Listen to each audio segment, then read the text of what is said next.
நமசூர்யாய சோமாய மங்களாய புதாயச குரு சுக்ர சனிபிச ராகவே கேதுவே நமக. கடவுளருள் YouTube channel நேயர்கள் அனைவருக்கும் அன்பான வணக்கம். அனைவருக்கும் இனிய ஆங்கில புத்தாண்டு நல்வாழ்த்துக்கள். 1/1/2024 திங்கட்கிழமை அன்னைக்கு புத்தாண்டு பிறக்க போகுது. இந்த புத்தாண்டில்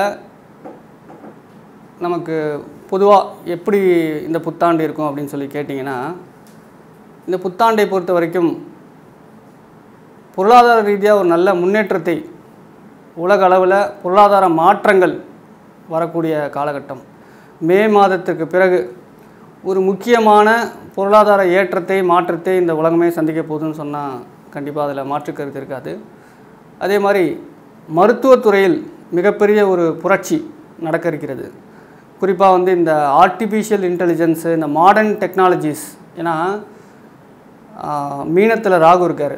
அப்போது மாடர்ன் ட்ரீட்மெண்ட்டுக்கு ஒரு மைல்கல்லாக இந்த காலகட்டத்தில், இந்த ஒரு வருட காலகட்டம் ஏதாவது ஒரு முக்கியமான நிகழ்வு, முன்னேற்றம் மருத்துவ ரீதியாக நடக்கிறதுக்கான வாய்ப்பு இருக்குது. குறிப்பாக கேன்சருக்கான ட்ரீட்மெண்ட், கேன்சர் ட்ரீட்மெண்ட்டுக்கான ஒரு தீர்வு, ஒரு மருத்துவம் அப்படிங்கிறது இந்த வருடம் கண்டுபிடிப்பாங்க. ஆராய்ச்சிகள், நிறைய ஆராய்ச்சிகள், எஸ்பெஷலி இந்த வைரஸ் சம்மந்தப்பட்ட ஆராய்ச்சிகள்லாம் புதுசாக வரக்கூடிய நோய்கள் எந்த மாதிரியான தாக்கத்தை கொடுக்கும், அதுக்கு என்ன சொல்யூஷன் அப்படிங்கிறதெல்லாம் இந்த வருடம் ஆராய்ச்சியாளர்கள் கண்டுபிடிப்பாங்க. அதேபோல் ஆன்மீகவாதிகளுக்கு சற்றே கடுமையான காலகட்டம். மே மாதம் வரைக்கும் கொஞ்சம் அவர்களுக்கான அவமான குறைவுகள் இதெல்லாம் ஏற்படுறதுக்கான வாய்ப்பு இருக்குது. பெண்களை பொறுத்த வரைக்கும் கவனமாக இருக்க வேண்டிய காலகட்டம். பெண்கள் தேவையில்லாத பிரச்சனைகளை சந்திக்கிறதுக்கான வாய்ப்புகள் இருக்குது. பொதுவாக இந்த புத்தாண்டை பொறுத்த வரைக்கும் லாபங்கள், பெருவாரியான லாபங்கள் கிடைத்தாலும் இந்த அதிகப்படியான விரயங்களும் இருக்கிறதுக்கான, ஏன்னா மீன ராசியில் ராகு சஞ்சரிக்கிறார் இந்த வருடம் முழுதும். அப்போ விரயங்கள், தேவையில்லாத மனக்குழப்பங்கள், சஞ்சலங்கள், விரயங்கள், நீர்நிலைகள்லாம் மிகுதியாக நிரம்பி வடிகிறதுக்கான வாய்ப்புகள் இந்த காலகட்டத்தில், இந்த ஒரு வருடம் நல்ல மழைகள்லாம் இருக்கிறதுக்கான வாய்ப்பு கண்டிப்பாக இருக்குது. ஏன்னா சனி பகவான் கும்பத்தில் இருக்கார். இப்போது கும்பத்திலேருந்து மீனத்துக்கு வரப்போகிறார். அங்கே ஏற்கனவே மீனத்தில் ராகு சஞ்சரிக்கிறார்.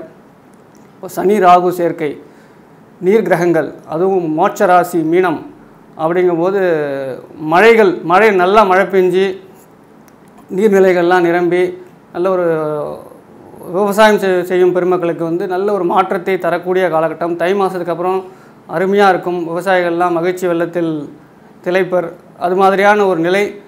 அதேபோல் இந்த மருத்துவத்துறையில் முக்கியமான நிகழ்வு, செலிப்ரிட்டிஸ் ஏதாவது இறக்கிறதுக்கான வாய்ப்பு, மரணங்கள் சம்பவிக்கிறதுக்கு, அதாவது ஒரு சினிமா துறையோ இல்லை பாடகத்துறையோ இல்லை வேறு ஏதாவது உயர் பதவியில், உயர் அந்தஸ்தில் இருக்கக்கூடிய பிரபலங்கள், அவருடைய இறப்பு, மரணம் அப்படிங்கிறதெல்லாம் இந்த 2024 வருடம் மே மாதத்திற்கு பிறகு நிகழ்த்துக்கான வாய்ப்பு இருக்குது. பொதுவாக இந்த 2024 வருடம் எல்லாருக்குமே ஜென்ரலாக ஒரு நல்ல ஒரு மாற்றத்தை தரும். இந்த வருடம் வெள்ளங்கள், அதாவது எப்போ மழை பெய்யணுமோ அப்போ மழை பெய்யாமல் சித்திரை மாதத்துலலாம் மழை பெய்யறதுக்கான வாய்ப்புகள்லாம் இருக்குது. இப்போது ஒவ்வொரு ராசிக்கும் மேஷம் முதல் மீனம் வரை புத்தாண்டு எந்தெந்த மாதிரியான பலன்களை நாம் பெறப்போகிறோம், 2024 வருடம் எப்படி இருக்குங்கிறத நம்ம பார்க்க போகிறோம். விருச்சிக ராசி நேயர்கள் இயற்கையாகவே ஹைலி டேலண்டட், நுணுக்கமாக சிந்திப்பாங்க. டெக்னிக்கல் திங்ஸ் எல்லாமே இவங்களுக்கு கைவசப்படும். ஏன்னா மறைவு ஸ்தானம் காலபுருஷத்துக்கு 8ஆம் இடம். அது இப்போ மறைகளை சொல்லக்கூடிய இடம். ரகசியங்கள்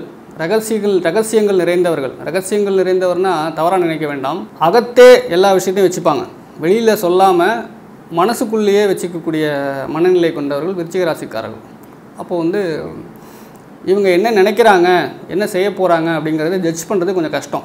விருச்சிக ராசிக்காரர்கள் சைலண்ட்டாக இருந்து காரியத்தை முடிக்கக்கூடியதில் கெட்டிக்காரர்கள், மிக திறமைசாலிகள் விருச்சிக ராசிக்காரர்கள். அப்படிப்பட்ட விருச்சிக ராசிக்காரர்களுக்கு 2024 வருடம் எப்படிப்பட்ட பலன்களை கொடுக்க போகிறது அப்படிங்கிறத நம்ம பார்க்க போகிறோம். உங்களுடைய ராசி அதிபதி செவ்வாய், ராசி அதிபதி செவ்வாய் உங்கள் ராசிக்கு 2ஆம் இடம் தனஸ்தானத்தில், வருமானஸ்தானத்தில், குடும்பஸ்தானத்தில் சஞ்சரிக்கிறார். உங்கள் ராசியிலேயே புதன் சுக்கிரன், ராசிக்கு 2ஆம் இடத்தில் சூரியன் செவ்வாய், ராசிக்கு 5ஆம் இடத்தில் ராகு, ராசிக்கு 4ஆம் இடத்தில் சனி, அர்த்தாஷ்டமச்சனி. அர்த்தாஷ்டமச்சனினா பயப்பட வேண்டாம். அஷ்டமச்சனியில் பாதி காரியங்கள் அர்த்தாஷ்டமத்தில் நடக்குங்கிறது கணக்கு. ஆனால் உங்களுடைய ஜனன ஜாதகம் என்ன சொல்கிறது, ஜனன ஜாதகம் என்ன தசாபுக்தி போயிட்டுருக்கு, அதெல்லாம் பொறுத்து தான் நீங்கள் அஷ்டம சனி, அர்த்தாஷ்டம சனி, கண்ட சனி, 7.5 சனி இதெல்லாத்தையும் நம்ம கணக்கில் கொள்ள வேண்டும். கோச்சார பலன் அப்படிங்கிறது பொது. கோச்சார பலன்களை தாண்டி ஜனனகால ஜாதகம், ஜனன கட்டம் என்ன சொல்லுதுங்கிறது தான் நமக்கு முக்கியமாக பார்க்க வேண்டியது. ஸோ 4ஆம் இடத்தில் சனி, உங்கள் ராசிக்கு 6ஆம் இடத்தில் குரு, ராசிக்கு 6ஆம் இடத்தில் குரு, அதே மாதிரி ராசிக்கு 10ஆம் இடத்தில் சந்திரன், 11ஆம் இடத்தில் கேது. 11ஆம் இடத்தில் கேது இருந்தால் ரொம்ப விசேஷம். எப்படின்னு கேட்டிங்கன்னா லாபங்கள் மேம்படும்.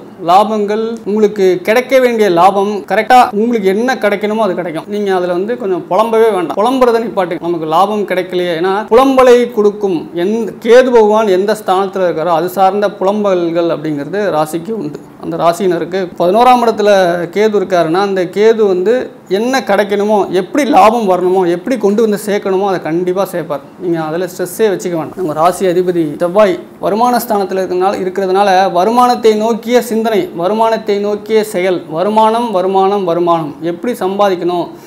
சாதுரியமாக பேசுகிறதுல கில்லாடி. நீங்கள் சாதுரியமாக பேசி ஒரு காரியத்தை முடிக்கக்கூடிய நபர்கள். ஏன்னா உங்கள் வாக்கு ஸ்தானாதிபதியே குரு தான். இப்போ உங்கள் ராசி அதிபதி செவ்வாயும் 2024 தொடக்க காலகட்டத்தில் 2ஆம் இடத்துல தான் சஞ்சரிக்கிறார்.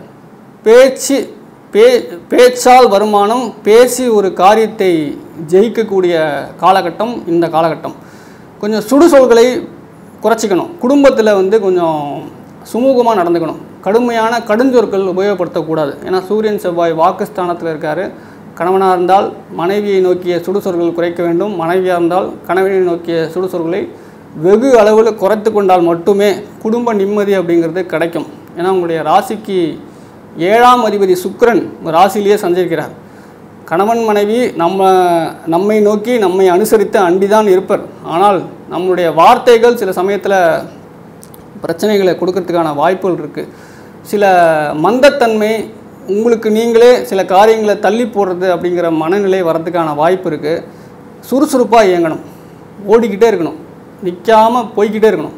அப்படி நீங்கள் ஒரு செயலை எடுத்த காரியத்தை எடுத்த உடனே முடிக்கிறதுக்கான மனநிலையை 2024ஆம் வருடம் கண்டிப்பாக நீங்கள் கொண்டு வரணும். அதே மாதிரி வேலை இப்போ இந்த டெம்பரவரி வேலையில் இருக்கிறவங்களுக்கு பெர்மனண்ட் வேலையை வருவதற்கான அமைப்பு இந்த 2024ஆம் வருடம்.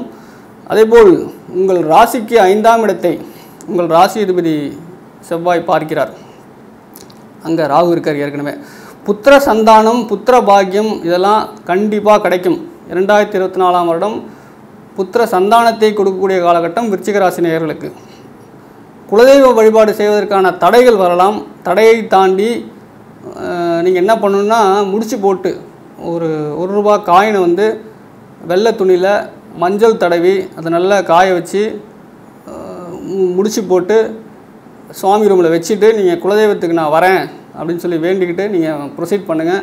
குலதெய்வம் செல்வதற்கான வாய்ப்புகள், வழிமுறைகள் கிடைக்கும். குலதெய்வ வழிபாடுங்கிறது கண்டிப்பாக முக்கியம். அதே மாதிரி பித்தூர் காரியங்கள் ஏதாவது விட்டு போயிருந்ததுன்னா அதெல்லாம் செய்யணும். முன்னோர்கள் திதி தவச காரியங்கள் ஏதாவது செய்யாமல் இருந்தீங்கன்னா அதெல்லாம் அவசியம் செய்யணும். ஏன்னா பூர்வ புண்ணியஸ்தானம் ராகு, பாட்டன் முப்பாட்டன் வழி பித்ரு தோஷங்கள் நிவர்த்தி ஆக வேண்டிய காலகட்டம். இப்போ நீங்கள் செய்தால் மட்டுமே நிவர்த்தி ஆகும். காசி ராமேஸ்வரம்லாம் பிரயாணம் போகணும்னு நினச்சிட்டு இருந்தீங்கன்னா, ஏன்னா மீன ராசி மோட்ச வீடு, அந்த மோட்ச வீட்டில் பூர்வ புண்ணியஸ்தானத்தில் உங்களுக்கு பூர்வ புண்ணியஸ்தானம், உங்கள் ராசிக்கு பூர்வ புண்ணியஸ்தானத்தில் ராகு சஞ்சரிக்கிறதுனால பூர்வ புண்ணியம் சார்ந்த விஷயங்களை நீங்கள் கண்டிப்பாக செய்ய வேண்டும். அதில் கொஞ்சம் ஃபோக்கஸ் பண்ணி தான் ஆகணும். அர்த்தாஷ்டம சனி சில தடைகள் தாமதங்கள் கொடுப்பாரே ஒழிய பெரிய அளவு பாதிப்புகளை தரமாட்டார். பழைய வீடு பழைய வாகனங்கள் வாங்குவதற்கான வாய்ப்புகள் கண்டிப்பாக 2024ஆம் வருடம் உண்டு. அது மாதிரி ஏதாவது சான்ஸ் கிடச்சிதுன்னு நீங்கள் முயற்சி பண்ணலாம். தாயார் உடல்நிலையில் அதிக கவனம் தேவை. தாயார் உடல்நிலை ரொம்பவே முக்கியமாக நீங்கள் பார்க்க வேண்டிய காலகட்டம். அவங்களுக்கு கால் சம்மந்தப்பட்ட தொந்தரவுகள் ஏதாவது இருந்தால் அதெல்லாம் அட்ரஸ் பண்ணுங்கள். கால் முதுகுத்தண்டு வலி, கழுத்து வலி, இது மாதிரிலாம் ஏதாவது இந்த சோரியாசிஸ், ஸ்கின் அலர்ஜி இதெல்லாம் இருக்கிறதுக்கான வாய்ப்பு. அதெல்லாம் செய்யக்கூடிய ட்ரீட்மெண்ட்டால் சரியாகவும் கவலையே பட வேண்டாம். அர்த்தாஷ்டம சனியை வைத்து நீங்கள் அதுவே ஒரு பெரிய ஸ்ட்ரெஸ்ஸாக வச்சுக்க வேண்டாம். ஏன்னா உங்களுடைய பூர்வ புண்ணியாதிபதி குரு உங்களுடைய 10ஆம் இடத்தை, கர்மஸ்தானத்தை பார்க்கிறார். கர்மாவை உணர வேண்டும். கர்மாவை உணரும் பட்சத்தில் கர்மா குறையும். 10ஆம் இடத்தை பார்க்கிறார். விரயஸ்தானம் சொல்லக்கூடிய அயன சயன போக 12ஆம் இடத்தை பார்க்கிறார். 10ஆம் இடம், 12ஆம் இடம், அடுத்தது 2ஆம் இடம், குடும்பஸ்தானம் சொல்லக்கூடிய 2ஆம் இடத்தை பார்க்கிறார். ஸோ வருமானங்கள் மேம்படுவதற்கான வாய்ப்புகள் இந்த காலகட்டத்தில் இருக்குது. விருச்சிக ராசியை பொறுத்த வரைக்கும் பேச்சில் கவனம், பேச்சில் நிதானம், இதெல்லாம் நம்ம என்றைக்குமே வச்சுக்கணும். சுறுசுறுப்பாக இயங்கணும்.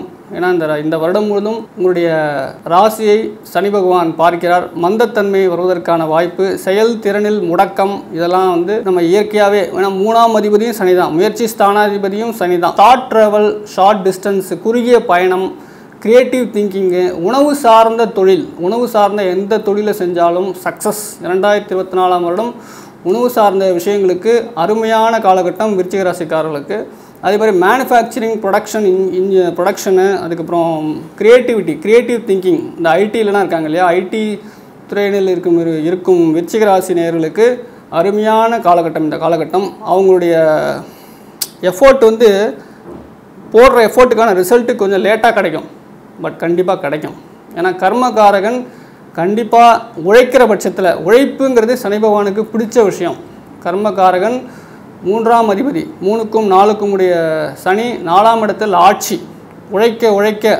உழைப்பவர்களுக்கு உதவி செய்ய உழைப்பவர்களுக்கு அன்னதானம் கொடுக்க கர்மகாரனுக்கு ரொம்ப பிடிக்கும். அன்னதானம், இந்த லெப்ரசி பேஷண்ட்டுக்கு ஹெல்ப் பண்ணுறது, அதே மாதிரி நோயாளிகளுக்கு உதவுவது, கால்நடைகளுக்கு, ஜீவராசிகளுக்கு, வாயில்லா ஜீவராசிகளுக்கு தினசரி உணவு கொடுப்பது, இதெல்லாம் வாழ்க்கையில் ஒரு அங்கமாக கொண்டு வரணும். பசுமாட்டுக்கு தினசரி வாழைப்பழமோ அகத்திக்கீரையோ இல்லை என்ன முடியுமோ, இல்லை ஒரு அருகம்புல்லோ, நாய்க்கு பிஸ்கட் வாங்கி கொடுக்குறது, அதே மாதிரி பறவையாக இருந்தால் தண்ணி வைக்கிறது, நீராகாரம் கொடுத்தல், அதேபோல் கோயில் வளாகத்தில், கோயில் தெப்பக்குளத்தில் உள்ள மீன்களுக்கு உணவளிப்பதெல்லாம் பெருமளவு கர்மாவை குறைக்கும் அப்படிங்கிறது கணக்கு.